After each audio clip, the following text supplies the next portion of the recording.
Welcome back to your nightmares, my children. This is Mr. Midnight speaking. I welcome you all to my humble abode. Today we will be looking at 4 church-related scary stories that will terrify you. And let's begin. Before we do, I want you all to like and subscribe, because if you do not, I will come and haunt your dreams. And always remember, the darkness always follows. I will now leave you with my narrator, so enjoy. Church in the Woods. I grew up in Ohio in the 70s, and me and my childhood friend Joe were outside all the time we could manage it. Joe lived on a farm that bordered a pretty big forest, and my parents would drop me off in the morning, and we'd stay in the woods all weekend. We'd only come out for school. We loved pretending we were frontiersmen. We'd build shelters, traps, practice making fire with sticks, the whole 9 yards. When we got to be in high school, we got this notion to pull a Stand By Me. This was based on the movie of the same name that just had come out.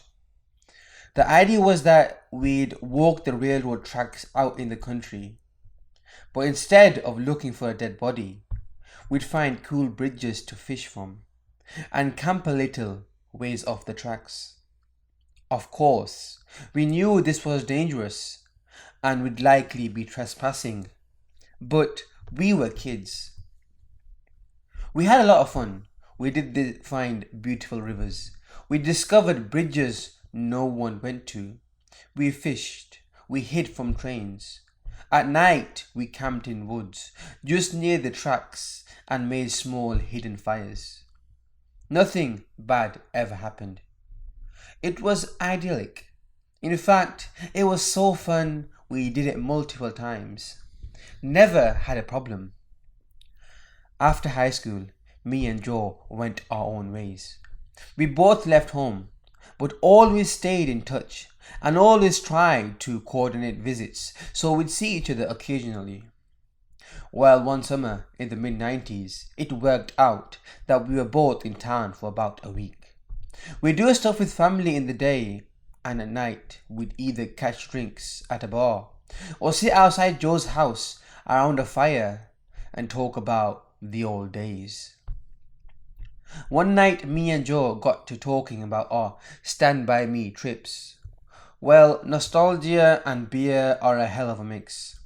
Soon we decided to take a day, walk the rails, camp one night and walk home.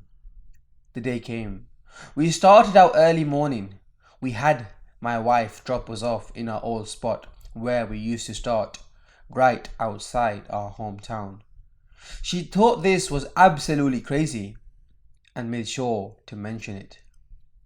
When she pulled away, Joe suggested that instead of walking the usual route, we take the opposite direction, just to be adventurous. We knew the land well. We had a map, so I gave her "what the hell," and off we set. The day went fine. It was fun and a little sad, but in a good way. We found a bridge and sat on the edge, smoked a joint and moved on. We had no fishing gear, but we brought some canned food and other stuff.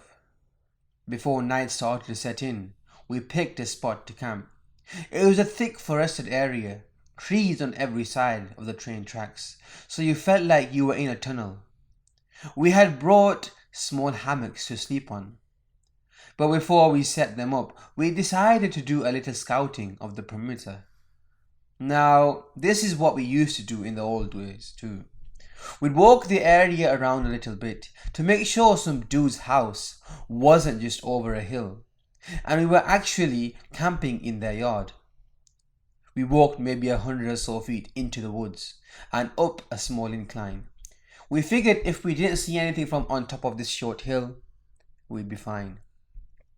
But when we got to the top, we saw an old building down at the bottom, about 100 yards into the woods. It was barely visible. We pondered over what to do. We both assumed it was a sugar shack, or something, because there didn't appear to be a clear road into it. From where we were, there didn't look to be anyone in it there. All was quiet. No movement could be seen. No lights. We decided to walk a little closer, just to make sure. We came down the hill very slowly, and as we neared the building, we saw it wasn't a sugar shack at all. It was an old church. It looked like it had been abandoned for years. It was a squat, sagging building whose wooden planks were almost black from years of moss and rot. A cross still stood on top of the place, also weathered black.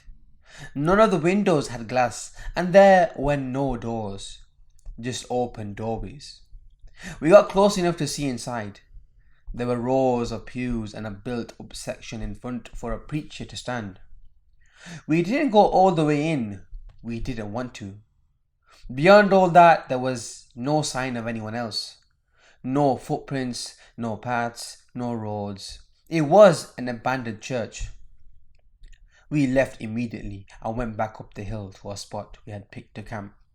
Having a hill between us and the church made us feel better, but we were still a little uneasy. We chalked it up to the natural creepiness seeing a church in the middle of the woods would elicit.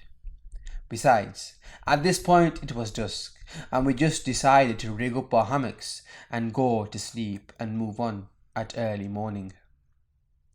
Night set in, and as we lay in our hammocks and shot the shiz, we began to hear something in the direction of the church. Our conversation about it went a little like this. Do you hear that? What the F is that? It sounds like people singing. And it did sound just like singing. We both slid right out of our hammocks and hunkered down, straining to hear more. We listened for a minute or two, and the singing continued, but it wasn't getting louder. Finally, we decided to creep back up the hill and see if we could spy where the sound was coming from. We could still move very quietly in the woods from the old days. It was second nature to us.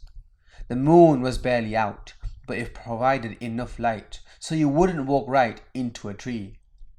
But it was near pitch black. We didn't use flashlights as we crept slowly up the hill, and we didn't talk. When we got to the top, we saw light in the distance. It was coming from the church, and the singing was coming from inside. Joe and I put our heads close together and had a hushed conversation that boiled down to, can you believe this shiz? The light looked to be candlelight from the way it flickered, and though we tried, we couldn't make out what was being sung. It sounded like church music, but in another language. We sat and watched for a while, trying to see who was in there, and we only saw occasional shadows. We had no intention of getting closer either. We had about a football field length between us, and we aimed to keep it that way. The singing continued for a bit, and then it stopped. After that, a booming male voice began to chant. I was already freaked out, but this voice thoroughly scared the shiz out of me. It sounded like some Old Testament preacher you see in movies, but again, it was like he was speaking in a different language, because we couldn't understand a single word. Eventually, it got to where the single male voice would say something and then a bunch of voices would answer in song. This lasted for a while, and then they all broke into this long, sustained wail that just kept getting louder. It got so loud and so disturbing that I covered my ears. Then it stopped.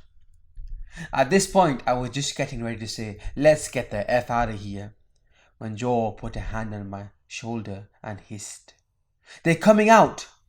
We were far enough away that we couldn't make them out really well, but what we could see was a line of figures walk out the open doorway, all holding hands in single file. We could see some of them had flashlights. They began to sing again, and the light from the flashlights began to move towards us and the hill. We booked it back down to our campsite, grabbed our shiz, and ran to the tracks. Once there, we ran down the tracks in the direction we had come from. After a few minutes, we stopped and looked back. We saw lights coming down the hill. They were moving erratically, like whoever was holding them was shaking them. We continued to run in spurts and walk as fast as we could. We eventually stopped seeing the lights and came to a road. By our map, we knew a small town was about 15 minutes down it, and we walked there, got to a 24-hour gas station, and called my wife to come get us. My wife and other friends all just thought it was kids messing around, but I heard those voices, and they sure as hell didn't sound like kids to me. Not sure who those people were, but it was definitely the creepiest thing that happened to me out in the woods. Crazy church lady tried to kidnap me and my friends. This is my first post on here, but I'm hoping for the best. Okay, so this happened last night. My friends and I were all hanging out, and it had already been a hectic afternoon.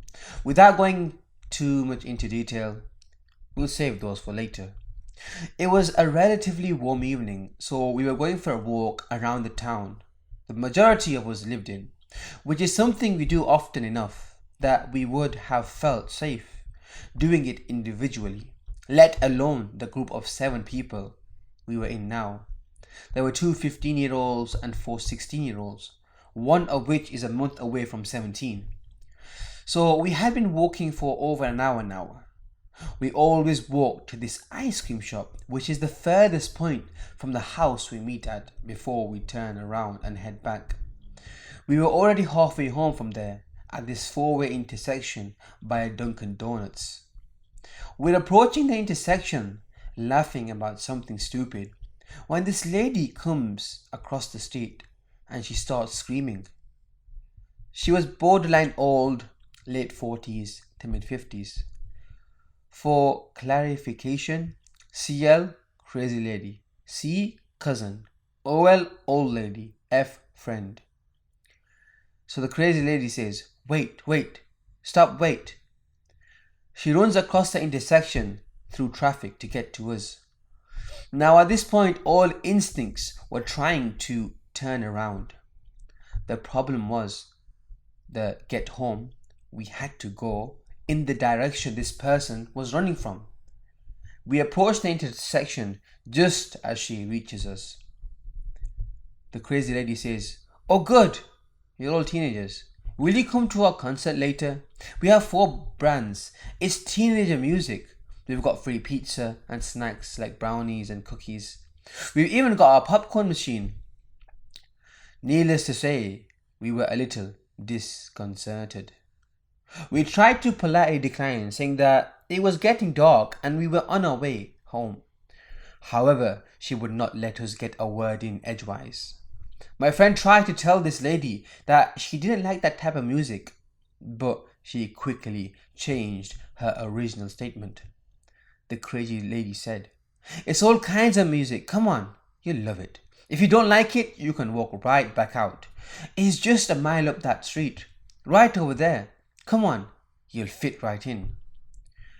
She then tries to force us in the direction of the concert, trying to get us to follow her. As if there hadn't already been multiple red flags, this was the first of the more significant ones. All of us were extremely uncomfortable now, but trying to laugh it off. My cousin was smart. She held her phone up to her ear as if she was calling someone. Although she wasn't, there's terrible call service in my town, which is something that made everyone even more nervous. My cousin said, "Hello, yeah, we're on our way back. We'll be there in a few minutes." And aside to crazy lady, "Sorry, my dad is calling." Now, crazy lady took practically no notice of this.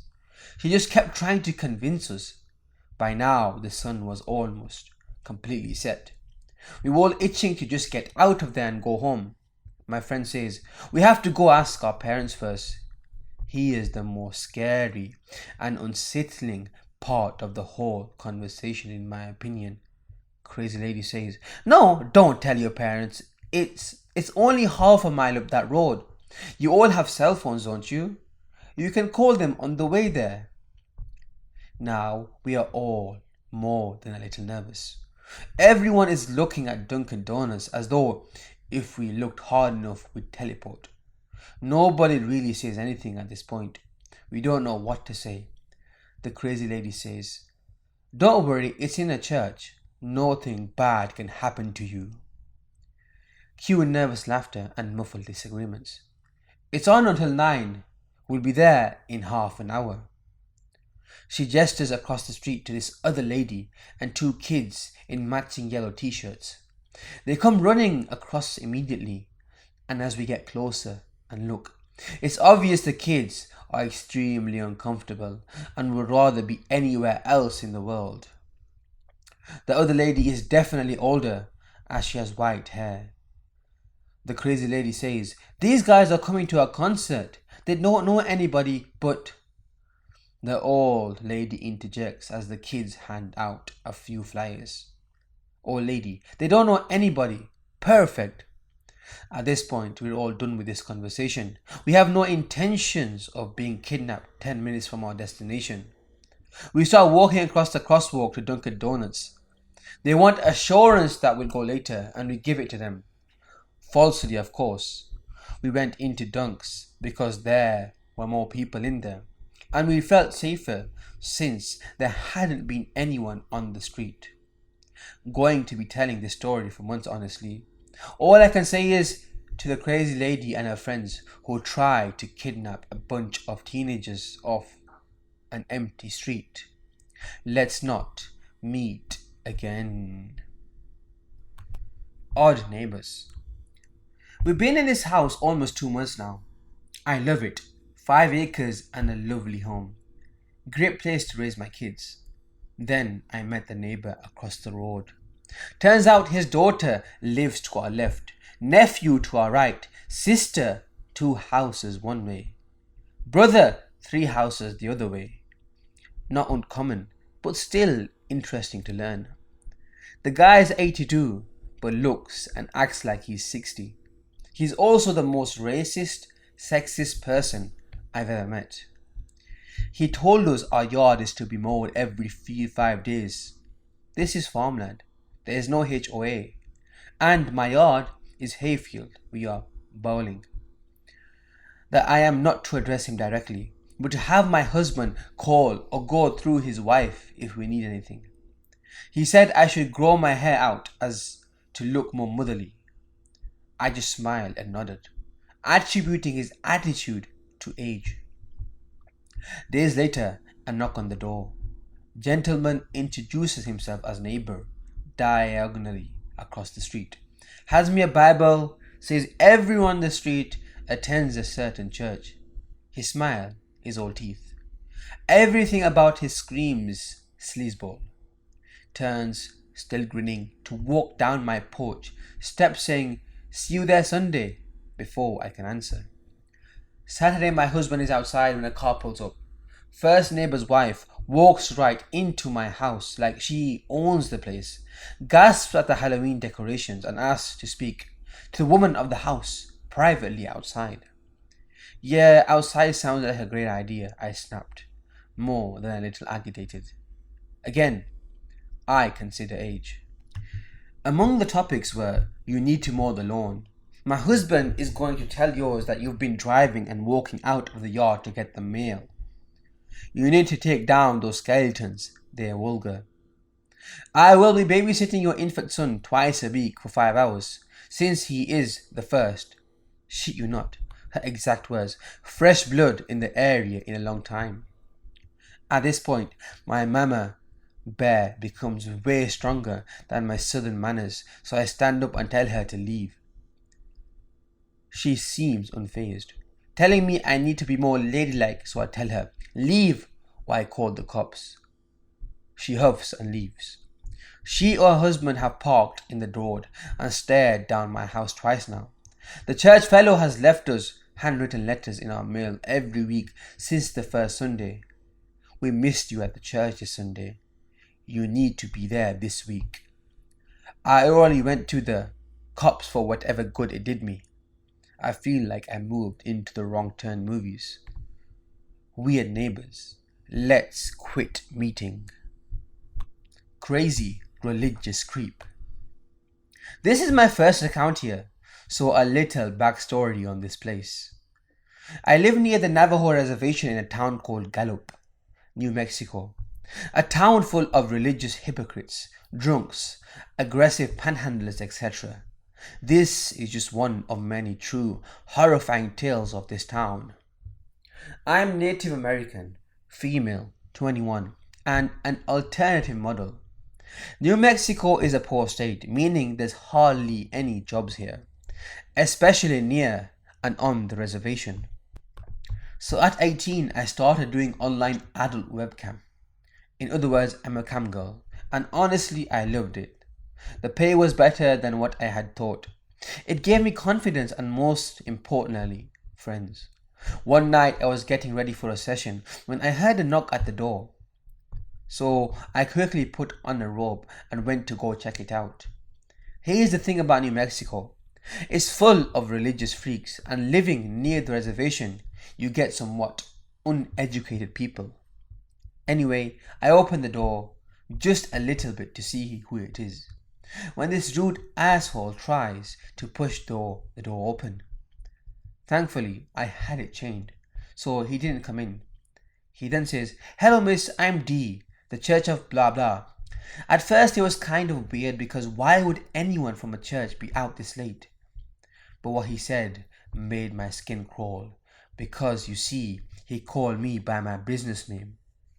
I politely asked what he wanted, and he says, "I'm here to help you, accept our Lord and Savior Jesus Christ." I tell him very nicely I wasn't interested, since I was Native American and raised traditionally Navajo. He then insults me. "You are unbeliever, and those who don't believe or accept Christ shall burn in the lake of fire." At this point, I'm freaking out, trying to close the door on him, but he was pressed up against it. I shout at him that I was going to call the police, which he shouts out. Only Christ can save you from false gods and eternal fire, in which is the second death. I called the police, but before they came, the creep was gone. But he had left a note on my door which read, "Fornicators, sorcerers, cowards, and unbelievers shall burn in fire and sulfur." To this day, I don't know how the creep knew my camgirl name or where I lived. The police didn't do anything about it, since there was no hard evidence. Also, it was his word against mine. All I know is that the only way he could have known my webcam model name was if the guy was watching my shows. So scary religious freak, let's not meet again. Well, my children, I thank you all for listening. I hope these 4 scary stories terrified you, because I love the taste of fear. I'll see you again very soon. So until then, love the darkness, as it always follows.